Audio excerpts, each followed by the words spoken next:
اعوذ باللہ من الشیطان الرجیم بسم اللہ الرحمن الرحیم یا ایہا الذین آمنوا اذکروا نعمت اللہ علیکم اذ جاءتکم جنود فأرسلنا علیہم ریحا وجنودا لم تروها وَكَانَ اللَّهُ بِمَا تَعْمَلُونَ بَصِيرًا إِذْ جَاءُوكُم مِّن فَوْقِكُمْ وَمِنْ أَسْفَلَ مِنْكُمْ وَإِذْ زَاغَتِ الْأَبْصَارُ وَبَلَغَتِ الْقُلُوبُ الْحَنَاجِرَ وَتَظُنُّونَ بِاللَّهِ الظُّنُونَا هنالك ابتلي المؤمنون وزلزلوا زلزالا شديدا وإذ يقول المنافقون والذين في قلوبهم مرض ما وعدنا الله ورسوله إلا غرورا صدق الله العظيم۔ سورہ احزاب کی یہ آیات ہیں جو آپ کے سامنے ابھی پڑھی گئی ہیں۔ ماشاءاللہ گزشتہ 2 ہفتوں سے تقریباً ہم لوگ اس سورۃ پاک کو پڑھ رہے ہیں اور بہت سی اہم باتیں اس سورۃ پاک کی جو خاص باتیں ہیں وہ آپ کے سامنے ذکر کی گئی ہیں اور سورہ کا تعارف بھی آپ کے سامنے پیش کیا جا چکا ہے۔ بہرحال اس سورۃ پاک کا نام سورۃ الاحزاب ہے۔ احزاب حزب کی جمع ہے۔ حزب کے معنی جماعتیں، گروہ۔ تو چونکہ احزاب اس سورۃ پاک کا نام اس جنگ کی وجہ سے ہے جس کو جنگ خندق بھی کہتے ہیں اور جنگ احزاب بھی کہتے ہیں۔ تو چونکہ مدینہ طیبہ پر تمام متحدہ جماعتوں نے مل کے حملہ کیا تھا، تمام لوگوں نے مل کے، جس میں مشرکین تو پیش تھے ہی اور جن کی بڑی تعداد مختلف قبیلوں میں اس میں شریک تھی۔ ادھر حضرت صلی اللہ علیہ وسلم سے نے قبیلہ بنو نذیر سے عہد و معاہدہ کر رکھا تھا۔ آپ صلی اللہ علیہ وسلم جب مدینہ طیبہ تشریف لائے تو آپ نے مدینہ پرامن رہے اور مدینہ میں کوئی خارجی حملہ نہ ہو اور مدینہ والے کسی نئے بھونچال کے شکار نہ ہوں، اس کے لیے آپ نے مدینہ میں رہنے والی جو قومیں تھیں اوس و خزرج کے علاوہ جو خاص طور سے یہودی، جن میں قبیلہ بنو نذیر کے لوگ تھے، بنو قریظہ کے لوگ تھے، ان سے آپ صلی اللہ علیہ وسلم نے معاہدے کیے تھے۔ اس میں بنو نذیر سے بھی معاہدہ تھا، اس میں بنو نذیر کے لوگوں سے بھی معاہدہ تھا کہ اگر ہم پر کوئی حملہ کرے گا تو تم ہمارا ساتھ دو گے، اور تم پر کوئی حملہ کرے گا تو ہم تمہارا ساتھ دیں گے۔ لیکن بڑے افسوس کی بات ہے کہ بنو نذیر کے لوگوں نے دغل و دھوکہ کیا اور کفار قریش جو آلریڈی مسلمانوں سے زخم خوردہ تھے، زخم کھائے ہوئے تھے۔ آپ کو یاد ہے کہ سن 2 ہجری میں بدر میں، سن 3 ہجری میں احد میں، اور اب یہ 4 ہجری ہے۔ تو اس میں انہوں نے کفار قریش سے بنو نذیر نے کہا کہ بھائی سب لوگ مل کے مسلمانوں پر حملہ کرو اور ہم بھی تمہارا اندر سے ساتھ دیں گے۔ اسی طریقے سے بنو قریظہ کے لوگ تو بالکل آپ کے پڑوس میں بیٹھے ہوئے تھے، ان لوگوں نے بھی کہا کہ ہم اس حملے میں تمہارا ساتھ دیں گے۔ حضور پاک صلی اللہ علیہ وسلم کو یہ خبر لگی تو آپ صلی اللہ علیہ وسلم نے مشورہ کیا کہ بھائی اتنی بڑی فوج آ رہی ہے کہ جن کی تعداد 12,000 سے 15,000 ہے اور مدینے کی کل آبادی 2,500 سے 3,000 ہے، اس میں بنو قریظہ کے لوگ ہیں۔ اس میں بنو قریظہ کے لوگ بھی ہیں، تو اگر ان کو چھانٹ دیجئے تو اور کم ہیں۔ اور ابھی آپ جانتے ہیں کہ صرف مدینہ آ کر آپ کو 4 سال ہوئے ہیں، تو یہ ظاہر سی بات ہے ایک بہت بڑا معاملہ تھا مسلمانوں کے لیے۔ آپ صلی اللہ علیہ وسلم نے مسلمانوں کو جمع کیا، ان سے مشورہ کیا۔ سیدنا حضرت سلمان فارسی رضی اللہ تعالیٰ عنہ نے ایک رائے دی کہ ہمارے ہاں ایران میں ایسا ہوتا ہے کہ اگر اپنی طاقت کمزور ہے اور دشمن مضبوط ہیں تو خندق کھود کے دشمنوں سے اپنی بچاؤ کیا جائے۔ حضور صلی اللہ علیہ وسلم کو یہ رائے پسند آئی، اور آپ صلی اللہ علیہ وسلم نے 3 دن میں تمام صحابہ کرام کے ساتھ مل کر تقریباً 3 میل لمبی اور 5 گز چوڑی اور تقریباً 9 یعنی 5 گز گہری اور تقریباً 5 ہی گز چوڑی، اتنی بڑی خندق آپ نے صرف 6 دن 7 دن میں کھودوایا۔ کفار قریش آئے، ان کا پوری متحدہ محاذ احزاب آیا، تو انہوں نے دیکھا کہ بھئی مدینہ تو سیف ہے، کیونکہ مدینہ کی اتفاقی طور پر جو مدینہ کا جائے وقوع ہے اس کے 3 طرف پہاڑ ہیں، اور ایک ہی طرف اس کی جو شمالی حصہ ہے مدینہ کا، اس طرف سے اندر انٹری کا راستہ ہے۔ اسی پورے 3.5 میل لمبے علاقے میں ماشاءاللہ خندق کھود لی۔ لیکن خندق تو کھود لی، مسلمانوں کی جو حالت تھی وہ بہت تنگ حالی کی تھی۔ اسی خندق کا واقعہ ہے کہ ایک صحابی نے رسول اللہ صلی اللہ علیہ وسلم سے اپنے بھوک کا شکوہ کیا تو اور کہا کہ یا رسول اللہ میرے پیٹ پہ پتھر بدے۔ آپ نے فرمایا کہ اچھا۔ پھر آپ نے اپنا جبہ شریف اٹھایا تو آپ کے پیٹ پر 1 نہیں 2 پتھر بدے ہوئے تھے۔ وہ اسی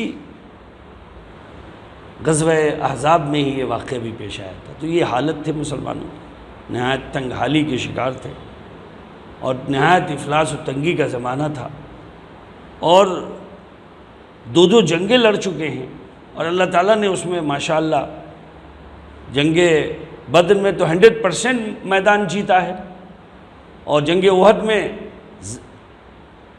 کافروں کو بھگانے میں کامیاب ہو گئے، لیکن ایک بہت بڑی تعداد مسلمانوں کی اس میں شہید بھی ہوئی ہے، 70 مسلمان شہید ہوئے ہیں۔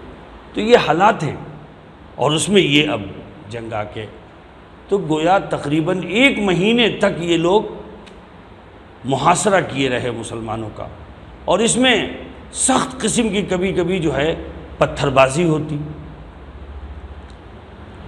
اور ہر وقت ڈر لگا رہتا ہے کہ پتہ نہیں کب یہ پھلان جائیں۔ چنانچہ اب یہ صورت شروع ہو رہی ہے، وہ ساری آیتیں آئیں گی، تقریباً 27-28 آیتوں میں اللہ تعالیٰ نے اس جنگ کے مختلف مناظر کو بیان کیے ہیں، جو ہم انشاءاللہ پڑھیں گے تو وہاں ساری چیزوں کا احاطہ ہوگا۔ لیکن خلاصہ آپ یہ سمجھیے کہ تقریباً 1 مہینے کے محاصرے میں مسلمان ڈٹے رہے، مقابلے میں رہے۔ ایک دفعہ حلہ ہوتا تھا، ارے رے کفار چڑھائے، اللہ اکبر، کوہرام مچ جاتا تھا مدینے میں، لیکن صحابہ کرام رضوان اللہ تعالیٰ علیہم اجمعین یہ منظر دیکھ کر حیران رہ جاتے تھے کہ جب صحابہ حلہ ہنگامے کے وقت خندق کی طرف جا رہے ہوتے تو سرکار مدینہ ادھر سے وہ آ رہے ہوتے، کہتے چلو چلو، یعنی سب سے پہلے مقابلے میں آپ ڈٹے رہتے تھے، اور سب سے زیادہ آپ نے اس میں مشقت اٹھائی اور حوصلہ اور ہمت کا آپ نے مظاہرہ کیا۔ بالآخر اللہ تعالیٰ نے مسلمانوں کی مدد کی، اور مدد اس طرح آئی کہ کچھ تو ان میں پھوٹ پڑ گئی، چونکہ 1 مہینے کا محاصرہ تھا۔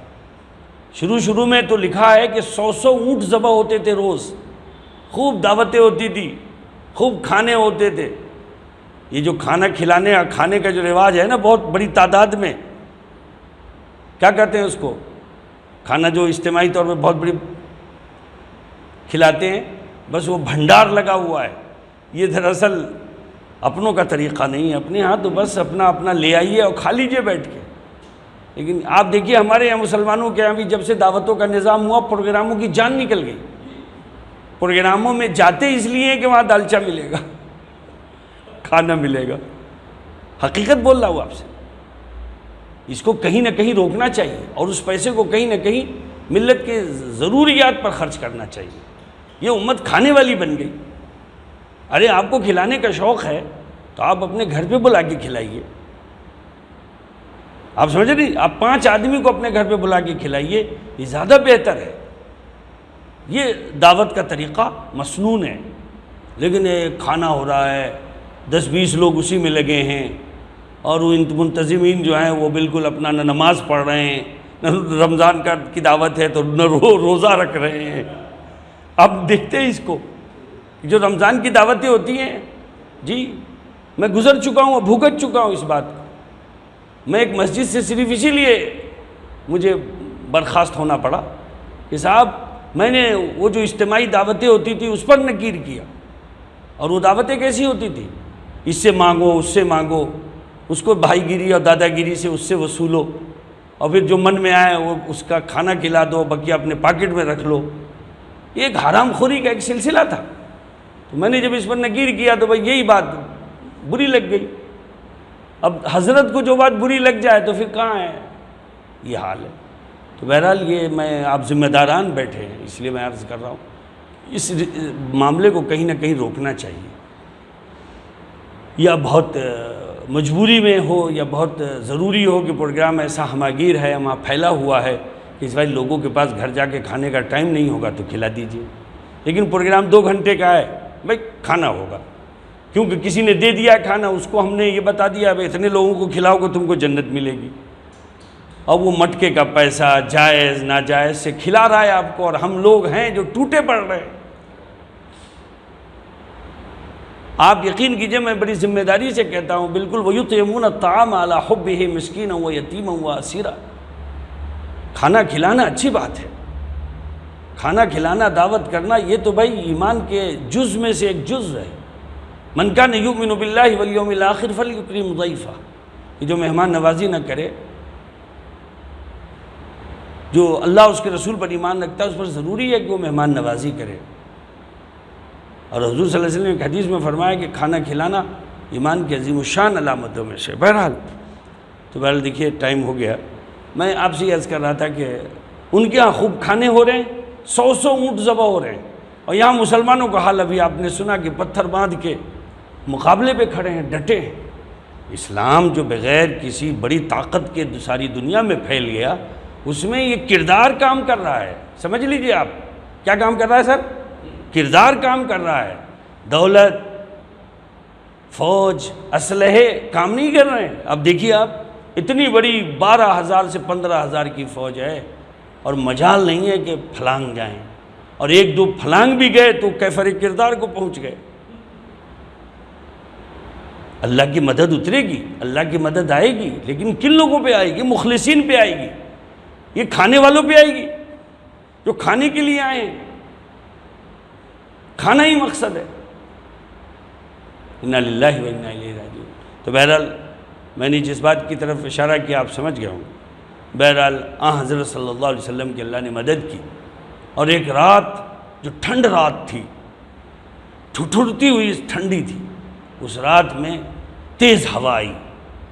اس تیز ہوا سے ان کی جو خیمے تھے، خیمے کے تنابے اکھڑ گئے، جو انہوں نے ہڑیا اور دیگیں چڑھا رکھی تھی وہ دیگیں پلٹ گئی۔ ایسی افراتفری مچی، اور اس میں کچھ مخلصین گھس گئے جا کے مسلمانوں کے، اور انہوں نے کر دیا کہ بس مسلمان چڑھائے، وہ سب سارا بال وال چھوڑ کے بھاگ گئے سب۔ اللہ تعالیٰ نے مسلمانوں کو غربت کی حالت میں ان کی مدد بھی کر دی، اور کافی مال غنیمت بھی ان کے حصے میں۔ تو یہ احزاب کی جنگ ہے، لیکن واقعی بڑی سخت قسم کی جنگ تھی۔ قرآن نے جو منظر کشی کی ہے آپ دیکھیے، اعوذ باللہ من الشیطان الرجیم۔ اے ایمان والو، یاد کرو اللہ نے اس وقت تم پر کیسا انعام کیا جب تم پر بہت سے لشکر چڑھ آئے تھے، آپ سمجھتے نا، اوپر سے چڑھ آئے تھے، یعنی مدینے سے بڑی فوجیں آ گئی تھی، احزاب، مختلف قبیلے، جماعتیں، گانا گاتے ہوئے، ڈھول بجاتے ہوئے، اپنی کامیابی کا نغمہ گاتے ہوئے جی مدینے پر چڑھائے۔ یاد کرو، یا ایھا الذین آمنوا، اے لوگوں جو ایمان لائے ہو، ایمان والو یاد کرو اللہ نے اس وقت تم پر کیسا انعام کیا جب تم بہت سے جب تم پر بہت سے لشکر چڑھ آئے، جی اذ جاءتکم جنود فارسلنا علیہم ریحا وجنودا لم تروا۔ قرآن مجید تو قصے کی کتاب نہیں ہے نا، پہلی ہی آیت میں پورا واقعہ کا نچوڑ سنا دیا آپ کو۔ پھر ہم نے ان پر ایک آندھی بھیجی، فارسلنا علیہم ریحا، ہم نے ان پر ایک آندھی بھیجی، وجنودا لم تروہا، جی اور ایسے لشکر بھی جو تمہیں نظر نہیں آتے تھے، جو تمہیں نظر نہیں آتے تھے۔ ایک عقدہ ابھی جب میں سیرت کے اسباق ماشاءاللہ دے رہا ہوں، اور آپ لوگ شاید سن رہے ہوں گے، ماشاءاللہ آج 97 درس ہو گیا سیرت پر، تو ایک بات سن لیجئے فاروق صاحب بہت پتے کی، کہ جب اللہ کی مدد آتی ہے مسلمانوں کو فرشتوں کی شکل میں، تو وہ فرشتے مسلمانوں کو نہیں دکھتے، وہ فرشتے کافر کو دکھتے۔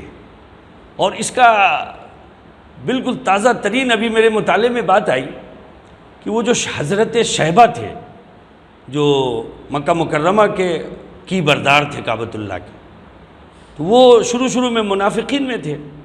فتح مکہ جب ہو گیا تو انہوں نے بظاہر سکوت اختیار کیا، اور ان کے دل میں یہ بغض تھا کہ وہ موقع ملے گا تو استغفر اللہ ثم استغفر اللہ، حضرت محمد صلی اللہ علیہ وسلم کو قتل کر دیں گے۔ چنانچہ جب حضور پاک صلی اللہ علیہ وسلم حنین کے لیے تشریف لے جا رہے تھے، قبیلہ بنو حوازن کی سرکوبی کے لیے، قبیلہ ثقیف کے، تو یہ اب شیبہ کہتے ہیں کہ میں بھی ساتھ ہو گیا، میں بھی ساتھ ہو گیا۔ لیکن ایک چیز ان میں غیرت کی بھی تھی کہ کفار قریش کو تو فتح مکہ میں شکست ہو گئی تھی، لیکن قبیلہ بنو حوازن اور ثقیف کے جو لوگ تھے وہ بڑی ناک والے لوگ تھے۔ انہوں نے کہا کہ اچھا اب ان کی تو حکومت ختم ہو گئی ہے، اب کعبے پر ہم حکومت کریں گے، یعنی بنو حوازن کے لوگ۔ تو اس لیے کچھ ایسے قریشی بھی جو مسلمان تو نہیں تھے، لیکن اس جنگ میں اس لیے شریک ہو گئے تھے کہ محمد صلی اللہ علیہ وسلم کو اگر فتح ہو گئی تو مکے پر قریشیوں کا ہی غلبہ رہے گا، بنو حوازن کا غلبہ نہیں ہوگا۔ تو یہ اسلام چھپائے ہوئے تھے اور تلاش میں تھے کہ جہاں موقع ملے گا شیبہ تو ہم حضور صلی اللہ علیہ وسلم کے ساتھ یہ بدتمیزی کریں گے، لیکن حضور صلی اللہ علیہ وسلم کے ساتھ تھے۔ ایک موقع جنگ کا ایسا آیا،